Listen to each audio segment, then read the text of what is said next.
과학기술 발전과 국가 경쟁력 제고에 매우 중요한 역할을 하고 있는 전문연구요원 제도에 대한 개선 방안을 토론하고자 합니다.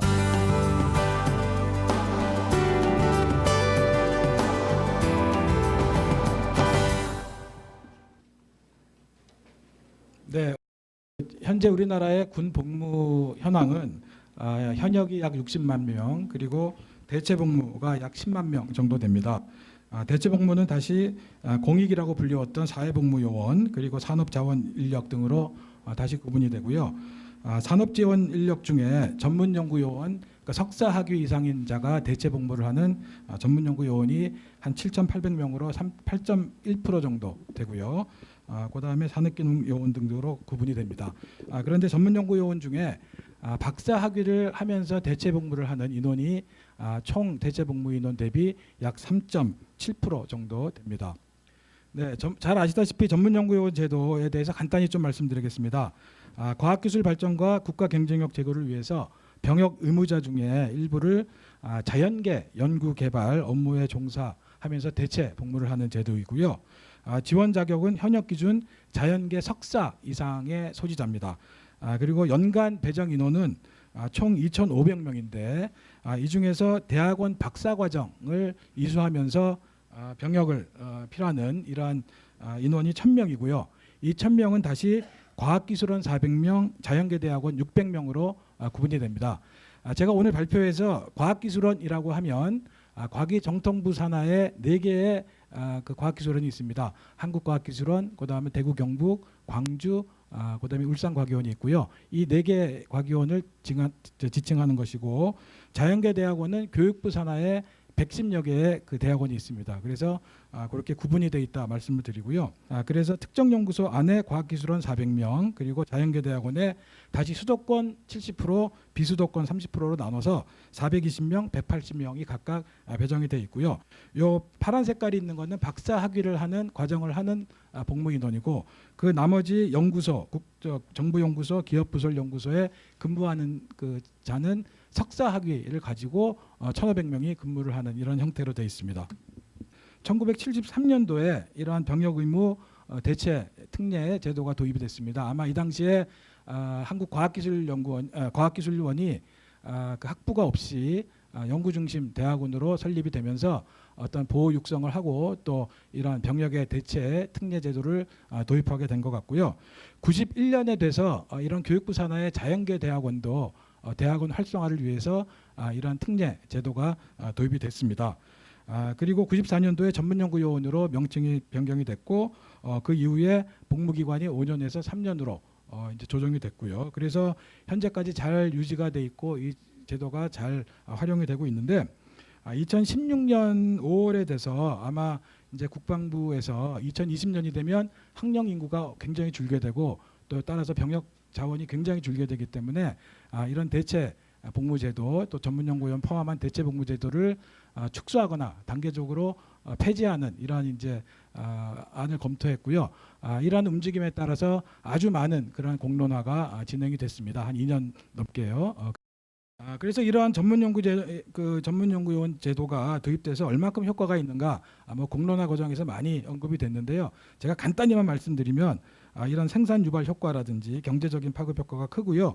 또 고용 유발 효과도 굉장히 많고, 또 1인당의 어떤 퍼포먼스도 굉장히 높은 이제 이러한 수치를 보고된 바 있고요. 그다음에 최근에 정부 합동 그 부처 보고서에서 실제 우리 석박사 인력의 그 산업에 요구하는 수요, 산업에서 필요로 하는 그런 수요, 즉 그 4차 산업혁명 때문에 정보통신 이런 분야가 굉장히 필요한데, 막상 대학에서는 바이오 분야의 배출이 많다라는, 그래서 인력 그 수급에 미스매치가 있다라는 이제 최근에 정부 보고서가 있었는데, 저희 전문연구요원의 현재 복무 현황을 살펴보면 여기 표에 있는 것처럼 전기, 전자, 정보통신 분야가 훨씬 많아서 이런 전문연구요원 제도가 이러한 산업의 수요를 잘 반영하고 있다, 이렇게 말씀을 드리겠고요. 뭐 누구나 주지의 사실이지만 이제 앞으로 이러한 4차 산업혁명 시대에 있어서는 이런 핵심 기술을 만들 수 있는 석사급도 중요하지만 박사 인력이 그 어느 때보다도 필요하다 하는 것은 아마 모두 이견이 없을 것이라고 생각이 됩니다. 그러면 이러한 전문연구위원 제도가 과연 박사 양성을 하는데 어떤 역할을 했겠느냐를 알아보기 위해서 현재 이 전문연구위원 제도를에서 가장 그 대체복무 인원수가 많은 수도권의 서울대학교, 그리고 비수도권의 포항공대, 그리고 과학기술원의 카이스트 학생을 대상으로 저희가 2017년 말 2018년 초에 설문조사를 했습니다. 이 설문에는 1,565명이 대답을 했고요. 그래서 그 설문 결과를 저희가 좀 물었는데, 학생들한테 물었습니다. 과연 전문연구위원 제도가 박사과정 진학하는데 영향을 미쳤냐, 이렇게 물었더니 80%가 긍정적으로 대답을 했고요. 한 40~50%는 매우 영향을 미쳤다, 이렇게 답을 했고요. 그다음에 이렇게 이제 이런 전문연구위원 제도가 이공계 유입이라든지 또는 이공계 연구직 유입에 과연 역할을 했느냐라고 물었을 때 80% 이상이 매우 그렇다고 답을 했습니다. 그래서 이런 것을 토대로 전문연구위원 제도가 박사과정 진학 양성과 또 이공계 연구직 유입에 아주 큰 역할을 하고 있다, 이렇게 말씀을 드리겠습니다. 그러면 이공계 박사 인력이 왜 이렇게 필요한가를 좀 말씀을 드리겠습니다. 그 2015년의 조사인데요. 국가 인구 대비 연구원이라는 직종을 갖고 있는 비중이 OECD 6입니다. 우리나라가. 그러면 선진국 수준인데 이 연구원 대비 이공계 박사 비율은 OECD 32 수준입니다. 그래서 2015년에 조사 때 34개의 OECD 국가가 대상이었는데 거의 꼴찌권에 이렇게 있고요. 그러니까 이공계 그 박사 비율이 현저하게 부족하다, 선진국 대비. 그리고 이거는 2013년에 정부에서 발간한 보고서인데 2022년까지 10년간 우리나라 이공계 인력 수급 전망을 한 게 있습니다. 그래서 학사학위 같은 경우에는 수요 대비 이 공급이 충분하거나 굉장히 원활하거나 또는 과잉될 수도 있다라고 되어 있고요. 석사가 되면 이제 간당간당합니다. 거의 수요 대비 이제 공급이 유지가 되고, 박사가 되면 특히 공학 박사는 굉장히 부족하게 되고요. 그래서 10년간 12,000명 이상이 부족할 것이다라는 이러한 전망을 했습니다. 그런데 최근에 4차 산업혁명의 시대에는 산업 패러다임이 워낙 빨리 바뀌기 때문에 이러한 수요에 더 적극적으로 대처할 수 있는 이러한 박사 인력에 대한 수요는 12,000명이 아니라 그거보다도 훨씬 더 부족할 것이라고 이렇게 예상을 하고 있습니다. 그리고 그 해외 그 국가별 두뇌 유출 지수라는 것이 있습니다. 이건 매년 조사를 하는데요. 2017년 조사인데, 그러니까 고급 인력, 뭐 석박사를 포함한 고급 인력이 얼만큼 해외에 유출되느냐 하는 지수인데, 저는 처음에 이걸 볼 때 적어도 우리나라는 중국이나 인도보다는 상황이 낫겠지, 이렇게 생각을 했는데, 실제 2017년의 조사를 보면 중국은 41위로 해외 유출이 많이 되고 있고요. 우리나라는 54위로 중국이나 인도보다도 훨씬 더 그 두뇌가 해외에 많이 유출되고 있다는 것을 알 수가 있고요. 또 하나 그 리포트가 있습니다. 2017년에 미국에서 조사하는 리포트인데, 미국에서는 박사학위를 하는 그 대상자에 대해서 다 물어봅니다.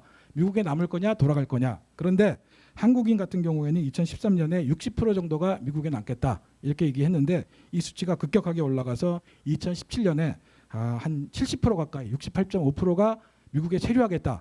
이런 것만 봐도 우리 고급 두뇌가 얼만큼 지금 유출이 됐는지 아마 그 감히 예상할 수 있을 것 같고요. 그래서 국내 이공계 대학원의 박사의 인력 양성이 매우 중요한 시점이다, 이렇게 말씀을 드리겠습니다. 그래서 이제 저희가 또 그 1,565명 세계 대학의 학생들한테 또 물어봤습니다. 그 전에 이 서울대학교하고 카이스트의 박사과정 대비 전문연구요원 학생 수가 비율이 얼마큼 되냐 좀 조사를 했는데, 서울대학교 같은 경우에는 전체 박사 과정 학생 대비 38%가 전문연구요원으로 박사학위를 하고 있고요. 여기 35%는 여학생이고요. 그다음에 카이스트 같은 경우에는 36%가 박사 그 정원 인원 대비 36%가 전문연구요원으로 실제 수학을 하고 있습니다. 그래서 굉장히 높은 수치가 박사 학위를 하고 있고요, 전문연구요원으로. 그래서 이 학생들한테 물었습니다. 만약에 전문연 제도가 없어지면 어떡할 거냐? 그랬더니 옆에 있는 그 그래프처럼 49%가 해외 대학원으로 가겠다. 그리고 14%만 국내 대학원에 남겠다라고 답을 했습니다. 그 국내 대학원이 14%만 남는데 거기에 박사과정은 더 줄어들겠죠. 그래서 우리가 지금 이런 그 국내 이공계 인력 양성, 박사 인력 양성이 아주 시급하고 또 역으로 이런 전문연구위원 제도가 있었기 때문에 이렇게 박사를 양성하고 배출하는데 큰 역할을 하고 기여를 했다. 이렇게 이제 감히 말씀을 드리겠습니다. 그런데 이제 굉장히 이런 제도가 필요하고 좋은 제도인데 불구하고 최근에 들어서 학생들 사이에는 조금 불만이 생기기 시작했습니다. 그래서 저도 이제 오늘 발표를 할 때 이 학생들의 불만을 얘기하면 너무 또 지엽적으로 보이고 또 혹은 또 내부적으로 어떤 다툼처럼 보일까 굉장히 걱정스러운데요. 그래도 좀 현재 이런 좋은 제도가 현황이 어떻고 선발이 어떻게 되고 또 뭐 필요하면 개선돼서 더 좋은 방향으로 가야 될 거고 해서 조금 구체적인 그런 어떻게 보면 좀 지엽적인 얘기일 수도 있는데 좀 구체적인 얘기를 좀 하려고 합니다. 일단 과학기술원은 4개 대상이 4개 이제 그 기관이고요. 카이스트, 유니스트, 쥐스트, 디지스트. 그런데 무시험으로 선발을 합니다. 무시험으로 선발을 하고요. 자연계 대학원 같은 경우에는 교육부 소관 그 113개 대학원이 대상인데 일단 한국사 능력 검정 시험을 봅니다. 요거는 이제 자격 시험입니다. 그런데 저는 이 시험 굉장히 좋다고 생각합니다. 왜냐하면 박사과정 오면서 한국 역사를 다시 한번 공부해보는 그리고 학생들 얘기 들어보면 많게는 뭐 한 달 정도 공부를 한다고 합니다. 그런데 우리 한국사를 다시 한번 공부하는 좋은 기회였다라는 의견도 많습니다. 그래서 저는 뭐 굉장히 이건 좋다고 생각하고요. 그 다음에 자연계 대학원 학생들은 대학원 학점하고 탭스라는 영어 성적이 있습니다. 탭스는 영어 능력 평가 시험인데요. 이제 서울대 언어대학원에서 만든 그런 이제 영어 시험인데 이 탭스가 굉장히 이제 이 당락을 좌우하는 제일 중요한 이제 요소가 됩니다. 그래서 과학기술원 같은 경우에는 이제 무시험으로 선발을 하는데 박사과정이 되면 일단 자격이 주어지고요. 전문연구원 대상 자격이 주어지고 2년 수료하면 이제 편입이 되는 이제 이런 형태고요. 그래서 2017년까지는 거의 100% 학생들이 편입이 됐습니다. 무시험으로. 자연계 대학원 같은 경우는 이제 이 시험을 보게 되는데 이 시험을 2년 수료하는 동안에 붙으면 좋은데 이제 떨어지면 수료를 유예하고 한 학기를 더 등록금을 내고 학교를 다니면서 탭스 영어 공부를 또 합니다. 그리고 붙으면 좋은데 또 떨어지면 또 수료를 안 하고 한 학기를 더 다니면서 영어 공부를 합니다. 그러니까 길게는 3년 이상 이제 영어 공부를 하면서 이 탭스 준비를 하는데 이 전문연구원 선발되기 위해서. 그런데 그래서 붙으면 다행인데 떨어지면 이제 더 이상 자기가 하고 싶어도 박사과정을 할 수가 없습니다. 다른 진로를 찾아야 돼요. 그래서 학생들 사이에 이제 이런 것들이 왜 이렇게 다르냐라는 이제 그 얘기들이 많이 지금 들려와서 제가 어쩔 수 없이 좀 말씀을 드리고 지금 있습니다. 그래서 많은 분들이 궁금해합니다. 탭스가 도대체 얼마나 어렵냐. 저도 뭐 처음에 실감을 못했는데 탭스 850점이라는 것은 토익으로 환산하면 950점입니다. 그러면 상위 9% 이내예요. 저보고 지금 이거 850점 맞으라 그러면 절대 못 맞을 것 같아서. 예. 그리고 비수도권도 700점이면 토익으로 환산하면 855점입니다. 이것도 굉장히 높은 수치고요. 이것도 감이 없다. 그러면 서울대학교 영어영문학과 박사과정의 입학 자격 요건이 탭스 801점입니다. 그런데 여기에 지금 이공계, 자연계 그 학생들의 전문연구위원 시험은 853까지, 물론 평균입니다만은 853까지 올라가 있고요. 또 주요 대학, 고려대, 서강대, 그다음에 강원대, 그 경북대의 그 영어영문학과의 졸업 연재 조건이 탭스가 700점이 넘지 않습니다. 600점에서 700점 사이인데요. 최고가 700점인데 지금 비수도권 학생들도 705점을 맞아야지 뭐 어쨌든 안정권이 드니까 이게 얼마나 무서운 점수인지 아마 아실 것 같고요. 지금 이제 이 수도권 비수도권의 자연계 대학원의 전문연구위원 경쟁률을 보시면 2015년을 전후로 해서 굉장히 올라가다가 뚝뚝뚝뚝 떨어집니다. 그러면 경쟁률이 떨어지면 시험 성적도 떨어져야 되는데 시험 성적은 탭스는 계속해서 올라갑니다. 이 얘기는 무슨 얘기냐면 이제 학생들은 여기에 비전이 없다. 나는 이 치킨 게임에서 살아남을 수가 없다. 그만두겠다 해서 이탈을 하는 겁니다. 예. 경쟁률이 낮아서 좋은 게 아니라 실제 이제 더 이상 나는 전문용어 시험 안 되니까 박사과정 안 가겠다.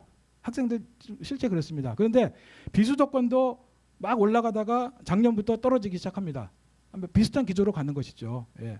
그래서 이제 점점점 학생들이 이제 대학원 안 가고 박사 안 하겠다는 것이고요. 실제 그것이 결과로 나타납니다. 여기에 지금 어느 정부 보고서에 보면 이공계 대학원 석박사 대학원의 충원율이 76%라는 이제 그런 보고가 있고요. 정부 보고가 있고요. 지금 서울대학교, 포항공대, 이미 서울대학교는 2015년이 되면서 1대1이 무너져서 지금은 0.87대 1까지 떨어졌고요. 포항공대도 지금 뚝뚝뚝 떨어지고 있습니다. 그래서 많은 언론에서 지금 이런 그 자연계 대학원의 붕괴가 시작됐다. 또 혹자는 1991년에 이 자연계 대학원의 활성화를 위해서 전문연구원을 받았는데 그 수준으로 지금 돌아가는 거 아니냐. 그러면 제도를 줬는데 활용을 잘 못하고 운영을 잘 못해서 지금 이런 결과가 지금 나타나고 있고요. 또 상대적으로 이제 과학기술원 같은 경우는 굉장히 지금 그 경쟁률이 높고 뭐 이런 지금 이제 약간의 양극화 현상이 일어나고 있고요. 전문연구원 관련해서는 하나의 병력법 테두리에 의해서 돌아가는데 왜 두 개의 다른 선발이 있어야 되고 왜 이렇게 큰 차이가 있는 선발 과정을 거쳐야 되느냐. 우리도 이런 선발의 형평성과 그다음에 실제 좀 예측 가능해야 되겠다. 선발이 될지 안 될지 그 시험 봐서 떨어지는 건 좋은데 지금 25%만 되고 75%가 떨어지고 이런 상황에서 예측 가능성이 너무 없다. 그러니까 우리도 과학기술원과 같은 똑같은 그런 동일한 수준의 예측 가능성을 해다오. 학생 입장에서는 그럴 수 있을 것 같아요. 예. 제 얘기가 아닙니다, 절대. 예. 그리고 그래서 그 학생들 간의 그런 이제 선발의 형평성 그리고 진로를 예측하는데 조금 안정해야지 자꾸 이공계로 유입이 되는데 이렇게 진로가 불투명하고 자기 의지와 상관없이 탭스에 발목 잡혀서 학위를 못하고 이러한 안정성이 담보가 되지 않으면 개선이 되지 않으면 지금 계속 양극화 현상이 일어날 것이고 자연계 대학원은 계속 붕괴, 과학기술원은 점점 커지는데 이렇게 되면 사실은 경쟁 구도가 지금까지 우리 이공계가 이 경쟁 구도가 잘 있었기 때문에 굉장히 발전했다고 저는 생각합니다. 그런데 경쟁 구도가 깨지게 되면 절대 상호 발전에 도움이 되지 않는다. 이렇게 말씀을 드리겠습니다. 이거 단기적인 지금 빨리 시급히 해결해야 될 것 같고요. 중장기적인 측면을 보게 되면 사실은 이 박사과정 전문연구 요원은 현재 복무 비율이 3.7%입니다. 그러니까 1000명씩 3년 정도 근무하니까 3천 몇백 명이 되고 전체 대체 복무 인원의 3.7% 정도밖에 안 되기 때문에 사실은 병역 자원 감소를 해결하는데 이걸 없앤다고 해서 크게 도움은 안 될 것입니다. 그런데 아마 다른 대체 복무의 형평성 때문에 그런 것 같고요. 그래서 뭐 늘 하는 얘기지만 박사과정 1000명에 대해서는 이런 이제 병역 자원 감소 측면에서 보여지지 말고 이런 우리 국가의 과학기술 핵심 인재를 양성하는 그래서 국가 경제 성장과 연계해서 이렇게 좀 봐줘야 되지 않겠느냐 이렇게 생각을 합니다. 그리고 역으로 지금 4차 산업혁명이 굉장히 급하게 돌아가는데 오히려 저희 앞에서 봤지만 두뇌도 유출되고 뭐 부족하고 하니까 오히려 이런 전문연구요원 제도의 박사과정의 수는 오히려 획기적으로 늘려야 될 시점이다. 뭐 제가 황당한 얘기일 수도 있겠지만 현실을 모르고 하는 얘기도 있겠지만 이렇게 늘려야 되는 시점이 아닌가 과감하게 이런 말씀을 드립니다. 지금 뭐 대학과 학생이 정부에 이렇게 해달라고만 얘기를 하는데 대학과 학생들도 이런 복무 관리를 좀 더 철저히 해야 됩니다. 스스로. 2014년에 어떤 일이 있었냐면 사실은 군 복무를 대체하고 있기 때문에 주어진 시간에 반드시 근무지에서 근무를 해야 됩니다.